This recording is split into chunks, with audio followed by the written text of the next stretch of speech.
Hello दोस्तों, स्वागत है आपके अपने चैनल में जीके क्लास टाइम में। दोस्तों, आज हम करेंगे गद्दी चैप्टर का पार्ट 2। क्वेश्चन 25 से शुरू करते हैं, क्वेश्चन 49 तक करेंगे। चलो दोस्तों शुरू करते हैं। पहला क्वेश्चन, विराम जो कि जड़त्व का वह गुण है जिसके कारण पिंड को स्वर परिवर्तन करने में असमर्थ है। केवल विराम अवस्था में, एक समान रेखी गति की अवस्था में, केवल गति की दिशा में, या डी विराम की स्थायी अवस्था में। दोस्तों ये है विराम की अवस्था में, याद रखें दोस्तों। वस्तु की पूर्व अवस्था में बने रहने के लिए गुण का जड़त्व कहते हैं। विराम जो कि जड़त्व, यदि कोई वस्तु से विराम अवस्था में है तो वह सदैव विराम अवस्था में ही रहेगा, जबकि उस पर कोई बाह्य बल लगाकर उसके विराम अवस्था में बदल नहीं दिया जा सकता है। जैसे पिंड, रेखी, सरल गति, प्रवृत्ति गुण का जड़त्व कहलाता है। याद रखें दोस्तों। आप चलते हैं क्वेश्चन नंबर 26 की ओर। एक आदमी बिंदु ए से बिंदु बी तक 1 किलोमीटर चलता है और बिंदु बी से बिंदु ए तक वापस आता है, तो उसका विस्थापन होगा 4 किलोमीटर, 2 किलोमीटर, 1 किलोमीटर या 0 किलोमीटर। दोस्तों होगा ये 0 किलोमीटर। आदमी द्वारा कुल चली गई दूरी प्रारंभिक बिंदु से अंतिम बिंदु पर 0 है, क्योंकि विस्थापन एक सदिश राशि है। ये अंत में अंतिम विस्थापन 0 होगा। याद रखें दोस्तों। चलते 27 की ओर। त्वरण का SI मात्रक क्या है? ये आप सबको याद है दोस्तों, मीटर प्रति सेकंड। याद रखें दोस्तों, त्वरण का SI मात्रक मीटर प्रति सेकंड होता है, क्योंकि त्वरण की वेग समय के अनुसार वेग की इकाई मीटर सेकंड और वेग का समय जो कि SI इकाई सेकंड है। याद रखें दोस्तों। चलते हैं 28 नंबर की ओर। एक स्कूटर 36 किलोमीटर सेकंड की त्वरण से 1 सेकंड में कितनी दूरी तय कर सकती है? 72 किलोमीटर, 36 किलोमीटर, 18 मीटर या 9 मीटर। दोस्तों कर सकती है 36 मीटर। दोस्तों ये दिया, न्यूमेरिकल सॉल्व कर लेना आप। चलते हैं 29 की ओर। एक सोनार स्टेशन से 3 सेकंड के पश्चात प्रतिगमन का संकेत मिलता है, तो वह वस्तु कितनी दूरी पर है? पानी से ध्वनि की चाल है 14.14 मीटर प्रति सेकंड। ये दोस्तों है 2160 मीटर प्रति सेकंड। ये दोस्तों आप कर लेना। चलते हैं 30 की ओर दोस्तों।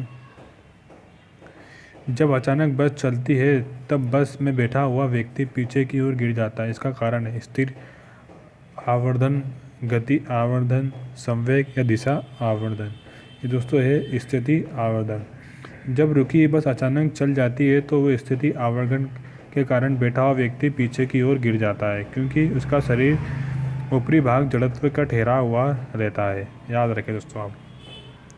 चलते हैं दोस्तों। क्रिया प्रतिक्रिया है किसके बराबर है? हमेशा बराबर और विपरीत दिशा के कारण होता है। न्यूटन का थर्ड लॉ। याद रखें दोस्तों आप। चलते हैं क्वेश्चन नंबर 32 की ओर। बिंदु का प्रतिच्छेद किसका उदाहरण है? न्यूटन की गति का पहला नियम, न्यूटन की गति का दूसरा नियम, न्यूटन की गति का तीसरा नियम, या दाब का। दोस्तों है न्यूटन की गति का तीसरा नियम। याद रखें दोस्तों आप। चलते हैं 33 की ओर दोस्तों। क्वेश्चन नंबर 33 क्या कह रहा है?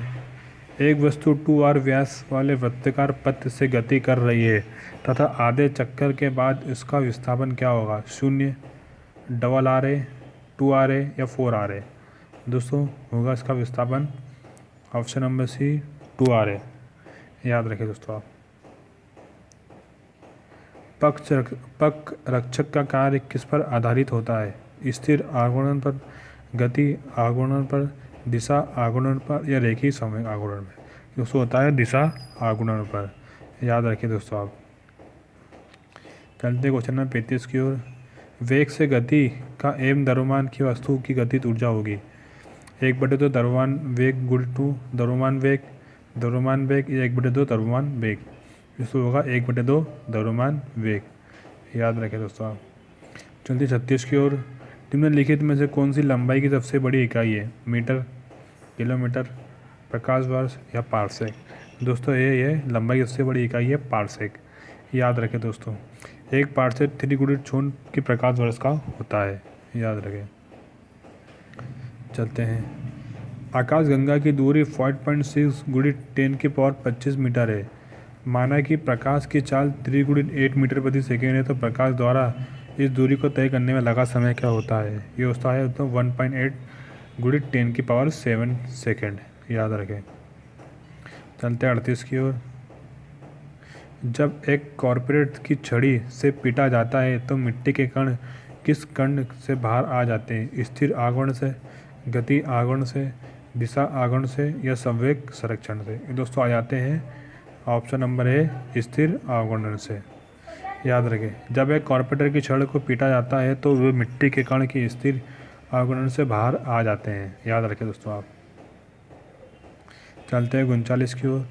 एक लड़का सवार होकर 20 मीटर प्रति सेकंड की स्थिर से चाल से आनंद में घूम रहा है, तो यह बात है कि लड़का समान वेग से घूम रहा है, असमान वेग से घूम रहा है, त्वरण गति से होता है या स्थिर से? ये दोस्तों होता है त्वरण गति से।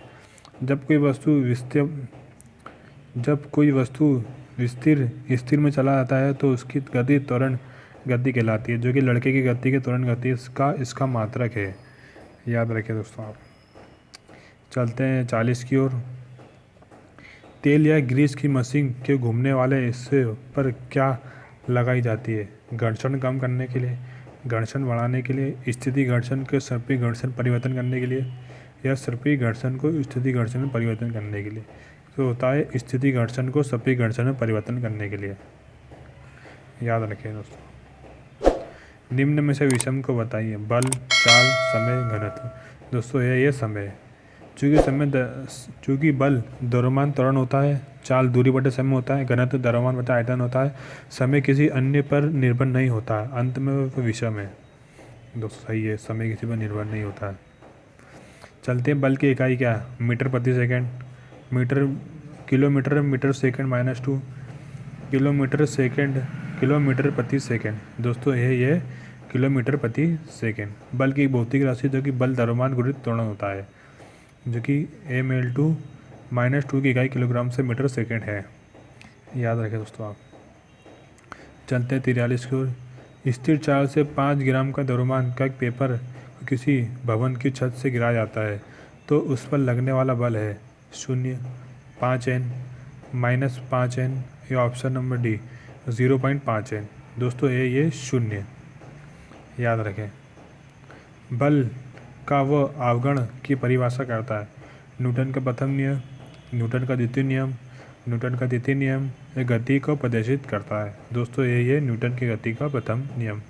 न्यूटन का प्रथम नियम के अनुसार यदि कोई वस्तु स्थिर रहती है तो वो स्थिर ही गतिशील में रहेगी। याद रखें दोस्तों आप। चलते 45 की ओर। क्रिकेट की गेंद को पकड़ना किस सिद्धांत पर कार्य करता है? गति, बल, रेखी संवेग या अवगुण? ये दोस्तों करता है रेखी संवेग, जो कि रेखी संवेग सिद्धांत पर आधारित होता है। याद रखें दोस्तों। चलते हैं 46 की ओर। एक वस्तु जो कि स्थिर चाल से वस्तु में घूमती है तो किस प्रकार के बल की आवश्यकता होती है? स्थिर विद्युत बल, चुंबकीय बल, अभिकेंद्री बल या घर्षण बल? दोस्तों होता है अभिकेंद्री बल। याद रखें। चलते 44 की ओर। जब एक कार को चलाया जाता है तो चार्ट से बचने के लिए सीट बेल्ट दी जाती है। जड़त्व के गति का, वेग का, बड़े संवेग के शून्य करता है या बल का प्रयोग? दोस्तों होता है बड़े संवेग का शून्य करता है। दोस्तों थ्योरी पढ़ लेना आप। यदि किसी वस्तु का त्वरण शून्य हो तो दूरी समय ग्राफ किस प्रकार का होगा? सीधा रेखा, समांतर, वक्र या परवलय? ये दोस्तों होगा समांतर। याद रखें दोस्तों आप। चलते हैं आखिरी नंबर की ओर दोस्तों। जब एक वस्तु की चाल दुगनी हो जाती है तो त्वरण दुगना हो जाता है, द्रव्यमान दुगना हो जाता है, गति ऊर्जा दुगनी हो जाती है, गतिज ऊर्जा 4 गुनी हो जाती है। दोस्तों इसका आंसर आपको मैं कल बताऊंगा। आप इसका आंसर मालूम है तो कमेंट बॉक्स में देना। दोस्तों मिलते हैं नेक्स्ट वीडियो में। जय हिंद, जय भारत, वंदे मातरम। दोस्तों वीडियो पसंद है तो लाइक कर दें, शेयर कर दें।